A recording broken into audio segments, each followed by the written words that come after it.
Welcome to Samba Samba. Enjoy the video. You begin by protecting your data. Make a restore point and back up critical files.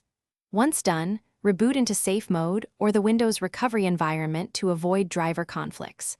Now run System File Checker, open an elevated command prompt and run sfc/scano. Follow with dism repair commands to restore component store integrity. This addresses corrupted system files that commonly cause freezing. Make sure to note any errors reported so you can target the next steps precisely. Once system files are repaired, focus on drivers and startup items because they frequently stall boot. You should open Device Manager and update or roll back display and storage drivers, especially NVMe/SSD firmware drivers.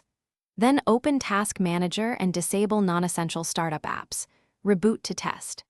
If freezing persists, perform a clean boot by disabling third-party services in msconfig, reboot. Then re-enable services one at a time to identify the culprit.